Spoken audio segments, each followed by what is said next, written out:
What's up, Psychedelic Spotlight and Psych Business? I'm James, your presenter today, and today we have a awesome guest. We have Mr. David Harder, who is CEO, co-CEO of Atma, and also a leader of the Catalyst Group. And it turns out we're actually at the Catalyst event right now in Kingston, Ontario. Fantastic event.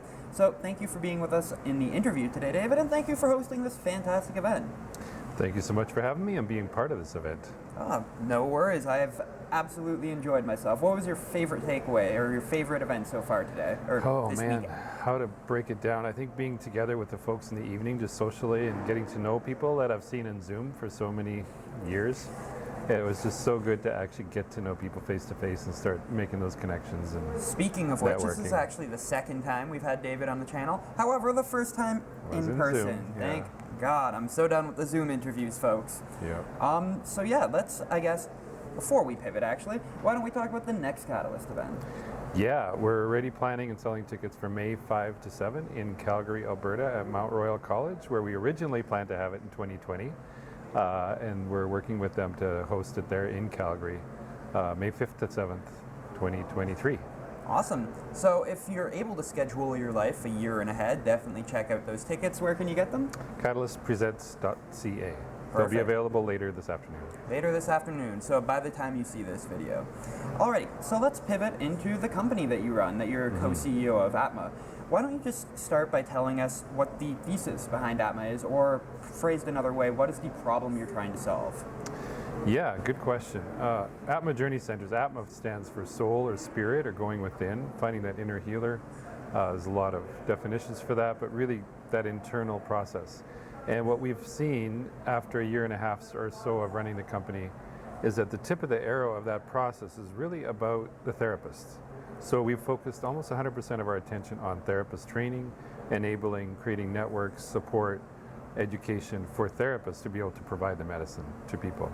So in other words, if somebody is already a licensed therapist but wants to get involved in the psychedelic medicine space, which by the way, if any licensed therapists out there are watching, should definitely get involved in the burgeoning psychedelic space. Yes.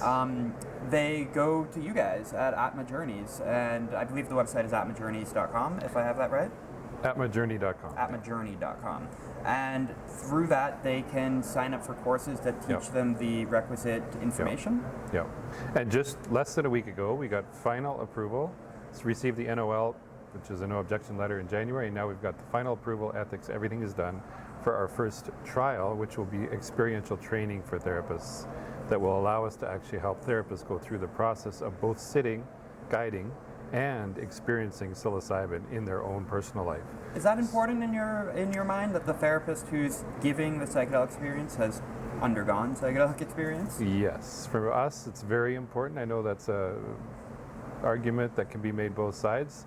Microdosing, it's different, I feel, but for full dose, full flood dose therapy sessions with psilocybin or other medicines for that matter, like psychedelics, I really feel that people need to understand what it is that that person's going through that's there for 6 hours and experiencing that themselves, because all of us have work to do too. All of us have our own, call it trauma, call it processing, call it glass ceilings, things that would really be benefited from this process of psychedelic therapy. So I feel it's very important to experience that themselves.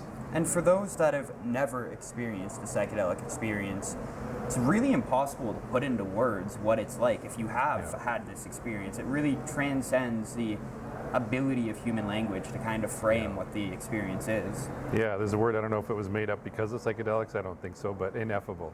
It really is hard to describe. And people that argue that you shouldn't have to take that in order to do it, usually they haven't done it. So. And feel free to plead the fifth on this. Have you had any experience with psychedelics personally? Well, I can claim things out of country. Okay. But yes. And do you feel that on a personal level it changed you in any way, shape, or form? 100%. How so? Just your own view of your consciousness, who you are in this world, fear of death. That's why it's so positive for palliative care. The fear of death really diminishes when you go through these experiences of other consciousness and understanding that there's so much more to this world than what our ego tries to hold on to. The stories, the blame, the looking at the world as the enemy, as opposed to just surrendering to what this process of life is all about. And it psychedelics just help open up that perspective and enable us to live more free, more open, more chilled out, less road rage practically. Things like that just have really helped change and continuing in process. And it's important to note that when you're talking about these positive effects specifically for end-of-life palliative care, lessening the fear of death, the anxiety around it, this isn't just people talking about their anecdotal experiences, being like, yeah man, I did LSD and now I'm not afraid of death. There have been structured clinical trials, many at this point, both back in like the 60s and also in modern times, that are showing that these medicines are effective in helping people that have anxiety about the end of their lives. Yeah, the conference, we had numerous panels talking about the trials and studies that are being done, and the efficacy rates are around 80% almost every time. It's an incredible return on how many people are being helped. And we don't see that with other medicines. No. It's really 40% with SSRIs. It's really a step change, a paradigm shift, assuming that we continue with this data as we get through all of the phases of clinical trials. Like if we keep getting this data, it could revolutionize end-of-life treatment. Yeah. And there's two sides to the argument. The data is so important, and we need to understand it. There's medicines we haven't even studied yet, 2CB and 3-MMC and all these others, that very few trials have been done. Are those natural ones, or those are synthetic? No, they're synthetic. LSD, well, you could argue that it's natural too. It comes from the ryeberry. It's been produced in labs now. Obviously, psilocybin is being studied as a synthetic and as a natural drug from mushrooms. Ayahuasca, same thing. They're starting to produce DMT, synthetic. So there's really a case to be made for both of that argument too, that should it be all natural? Well, there's some beautiful chemicals. They all come from our world. So are they really all natural? I mean, I guess that can almost get into a philosophical discussion of what is natural in the first place. We could talk about that for another hour, yeah. Yeah, for sure. There's so many different rabbit holes we can go down when talking about psychedelics. We can end up on the science side or the consciousness side. Like, what the heck is consciousness? Maybe psychedelics can help us figure that out. Yeah, is it more real to be on a psychedelic journey, or is it more real to be in the default mode? Is there such a thing as real? There is a whole nother 6 hours. Exactly. So trying to perhaps circumvent a 7-hour podcast episode, although I'm sure that would be wonderful, bringing it back to the therapist training. What exactly does the training look like if I'm a therapist? Like, is it in-person courses? Is it something I take online? We have an introductory course, it's online, and then we have live interaction on Zoom with different profs from all over North America. So that's just an introductory course, but it allows them to really understand from some of the world's most influential and knowledgeable people in like history with Erica Dick, Dr. Erica Dick from Saskatoon, and palliative care with Dr. Anthony Bosses from New York University. Being able to have Q&As with these kind of people, it's been really valuable for people trying to figure out what is psychedelic therapy, what does that look like. But then the second course is in person, because it's experiential. You can't do an experience over Zoom, I believe, although it's been tried. Some companies are trying to do that with like ketamine, and we're telehealth still, we're still very on the fence on how that will work. Yes, that's an unknown. There's possibilities there. I don't want to throw it out the window, but it will be in person, and we're having sites right across Canada that will host the in-person training, and then there will be follow-up, integration, those kinds of things, both in person and on Zoom. So it's a whole 6 to 8 month program that we're going to be opening up. Once we receive the final approval for the larger phase 2 trial study, which we'll be doing starting likely October, November. And that will be run directly through Atma? Yeah. And that will be done at one of your clinics? It'll be based out of our clinic, but we're also partnering with other ketamine and psychedelic clinics across Canada. We're not trying to open up a string of clinics and become a clinical model. Others are doing that really well. So we're partnering with at least a dozen other clinics right coast to coast to host those, so people don't have to all fly to Calgary to do that work. What is the indication that you're attempting to treat in this phase 2 trial?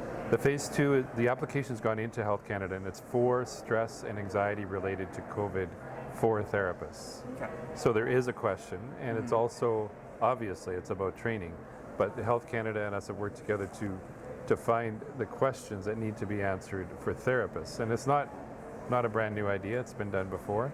But we know therapists are under a lot of stress right now with what they're facing.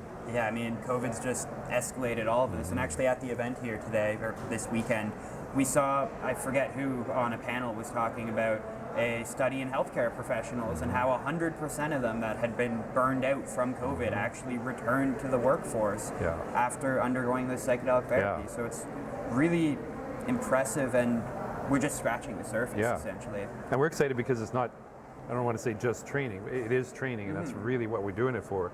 But it also is going to be helping therapists be more equipped to handle the client load that they're facing. I know therapists, they can't keep up. The calls keep coming in of people that need help. The shut-in realities we faced for 2 years here over COVID, it's really having an effect on mental health. We have so many crises affecting the earth at the same time that I can imagine that the patient lists are growing exponentially. Yeah, and thankfully the stigma around mental health is lessening, so people are more willing to come get help, which also means there's more clients coming to the therapist looking for help. So now all we need to do is get that covered under our healthcare here in Canada, so the government can help some of these people out that can't necessarily afford to pay a therapist for once a week or however long they need to see them. So shifting gears a little bit, we talked about your therapy training program.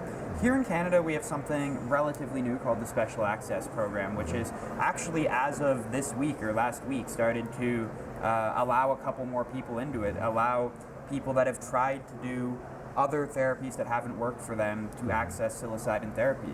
So is Atma going to be involved in the Special Access Program at all? Yeah, we currently have some applications in. We've been working with palliative care folks through the Section 56 exemptions, another tool that mostly is being closed without very specific criteria. So yeah, we're putting through some Special Access Program applications because we really started our company to help people with psychedelic work, and so we're keeping that going, and that's also allowing us to help train therapists to come in and sit with these folks. So, but I'll push that even further, that at the conference there's been a conversation started about MORA, which is the Memorandum of Regulatory Approval, I believe. I probably have the acronym wrong. But taking the idea that we have a right to MAID, which is medical assistance in dying, which allows people to choose to end their life if they have a terminal illness. And we are pushing hard to get a change made for that to include access to psilocybin therapy. Well, if you have a right to end your own life, you should also have a right to try everything possible under the sun before getting to that step, before taking that final step. So we're going to be making a hard case, and not we Catalyst, we the industry. There's a number of big voices coming together from every direction, from research, from business, from indigenous folks, from it's a big tent is what we're creating. Would that be similar to, in the United States, they have something called Right to Try? Yes. It's basically the same principle, but here in Canada? Yeah, it's what Bruce Tobin talked about with Theracell back in Section 56 first applications. If there's a right to die, we have a right to try these medicines. Perfect. And then also, so here in Canada, we got the SAP, very exciting, but south of the border, there's lots of exciting stuff happening too, specifically in Oregon, which I believe by the end of next year will have legalized psilocybin centers for healing. Is Atma going to be involved in that at all? Yeah, we currently have some applications in. We've been working with palliative care folks through the Section 56 exemptions, another tool that mostly is being closed without very specific criteria. So yeah, we're putting through some Special Access Program applications because we really started our company to help people with psychedelic work, and so we're keeping that going. And that's also allowing us to help train therapists to come in and sit with these folks. So, but I'll push that even further, that at the conference there's been a conversation started about MORA, which is the Memorandum of Regulatory Approval, I believe. I probably have the acronym wrong. But taking the idea that we have a right to MAID, which is medical assistance in dying, which allows people to choose to end their life if they have a terminal illness. And we are pushing hard to get a change made for that to include access to psilocybin therapy. Well, if you have a right to end your own life, you should also have a right to try everything possible under the sun before getting to that step, before taking that final step. So we're going to be making a hard case, and not we Catalyst, we the industry. There's a number of big voices coming together from every direction, from research, from business, from indigenous folks, from it's a big tent is what we're creating.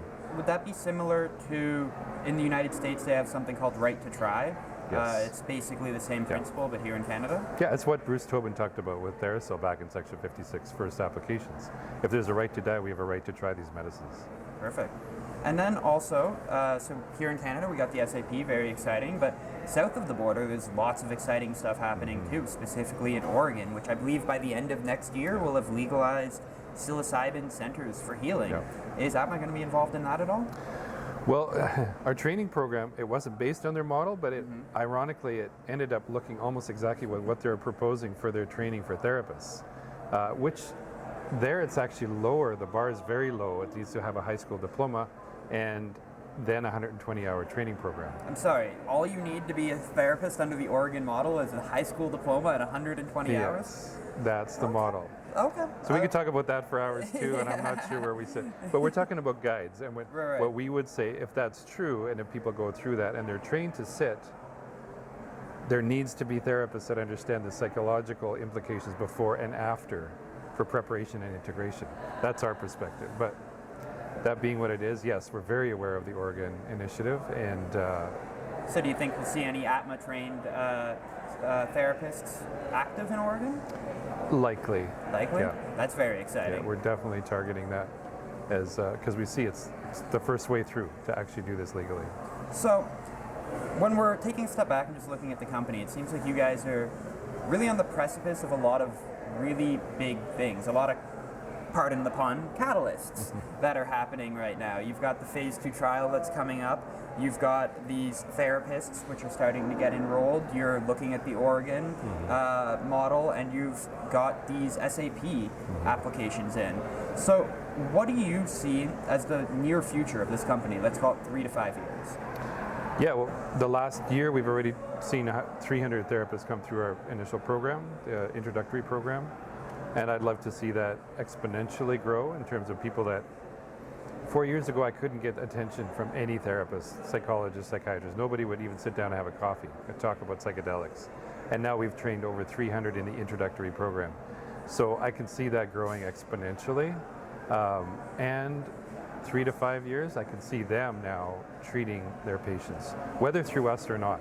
And also they can be training other therapists to kind of Exactly. get that exponential growth. Yeah, and the big piece that we want to see by then is a therapist network of support, community accountability, ethics codes, things that allow these therapists to really feel grounded and confident to go forward and do this work without wondering if there's going to be like missteps and Correct me if I'm wrong, but Atma's also working on something in that realm also, in creating a community Yes. of... Yes. We're actively building that network of an online portal for therapists to connect to each other and to connect to ongoing resources and new regulatory changes and new ethics guides and new medicines that are going to be coming out. Because we're scratching the surface of what medicines are for what implications. If we use a baseball metaphor here, 9 innings in baseball, what inning are we in? Are we in the first inning, the 9th inning, 4th inning? Yeah, it depends what you say is the end of the game. Fair enough. In terms of research and understanding, we've just stepped up to the plate. Okay. We've just started. The national anthem is finished. And yet, I will argue again, one of the panels this week, it was really cool. One of the people from BC, Dr. Shannon Dames, somebody was saying, we're just barely starting with this understanding of psychedelics. And she's like, no, actually, we have centuries of understanding of these psychedelics. So I would say both, and we're just stepping up to the plate, and we need to tap into those centuries of understanding from our indigenous community that have been doing this forever, like for many, many centuries. That's really important to know. For me, we're just stepping up to the plate. But there's people that really have been around all the bases many times, and we need to tap into that wisdom way more than we are. I believe the accessibility and marginalized groups, there's two conversations we need to have there. One is we need to make it more accessible to the marginalized groups. The second is we need to learn from the centuries of wisdom and go back and say, where were these medicines used in BC and mushrooms that grow in BC? There's a long history there that we really don't understand, but some people do. Do we have and any? So we need to learn from them. Do we have any records of how these native populations out in BC used psychedelic medicines in the past? I know if we're looking at Mesoamerica, the Spanish like brutally repressed that, and now we're very unaware of the history that happened because of that repression. Do we have any sort of knowledge of native groups elsewhere, perhaps in North America, or that's been repressed completely as well? In the mainstream, even in the conference here, we need to do a better job of bringing that in, because there's a lot more out there that we are just not aware of. There's churches, Native American Church, NAC. What are they doing? How does it work? There's other groups that have connected to South America and to North America. The work of the medicines it's vast, but we really haven't tapped into it, what they're doing. So would you say then that perhaps we need to be looking, when thinking about psychedelics and psychedelic medicines, we need to be looking at different streams? Yes, we can have the traditional Western medicine approach of these drug discovery, but then also perhaps decriminalization or even legalization, and then perhaps even religious healing, having I come from Montreal, and in Montreal we have a couple churches where ayahuasca is given. So do you think that those are reasonable approaches that should be taken simultaneously? Yeah, I do. I really do. We need everything. There's billions of people on this planet. No two of us are the same. So some will find that in a religious setting, some will find it in a spiritual setting, some will find it in indigenous knowledge. Others will not trust it unless it's done through a medical system with the pharmaceutical number. Unfortunately, that's a reality. And if it's not in a pill, I'm not taking it. That's true how some people work. And so if they're not going to access that, and that's how it's going to come through, is it wrong to go that route? No, but not only. So let's maybe take a step back, and we've talked about all the potential benefits. Let's talk about some of the, not necessarily pitfalls, but some of the difficulties in the years ahead. What will be the biggest challenges for the psychedelics industry? And then perhaps also, how do we overcome those challenges? Yeah. I think the question I have in my mind is decriminalization versus full legalization. And I believe if it were possible for decriminalization to be partnered with education, it could be the best way forward. I really do. Unfortunately, the education piece is not there publicly to understand these medicines fully. So do we want to repeat of the 60s and 70s? Those are questions I have, and I don't know the answer to, because that to me is a big piece.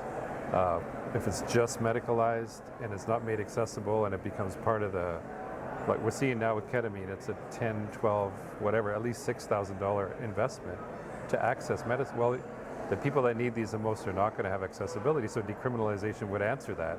But then are we going to have people taking these medicines without understanding how powerful they are and what kind of psychological shift that can happen, and leave them really dangling, almost in a worse state than before they. So part of that those also, are questions I have. It gets back to the need here, and this is actually somewhere I think the States are a little bit ahead of Canada, but the need to integrate mental health into our healthcare framework so that somebody that believes that they can be helped by these medicines doesn't have to be $10,000 out of pocket. They can have it covered under our national insurance. I have somebody very close to me, I won't name them, but they wanted to get ketamine treatment for their depression and other issues, and they qualified for it, but it was going to cost them almost $10,000, which a lot of people just can't pull out of pocket. So that's something that needs to change on the regulatory front. Yeah, totally. Any other challenges? Oh, lots. Financing right now is very difficult in the psychedelic market, so that's a big challenge that all the companies are facing. Because your runway's got to be long with Health Canada's movement through the regulatory trials, clinical trial phases. We're not around the corner yet. It's going to be a while before that's fully opened up. So, any innovative ways to solve that funding issue in your mind? Email me if you have one.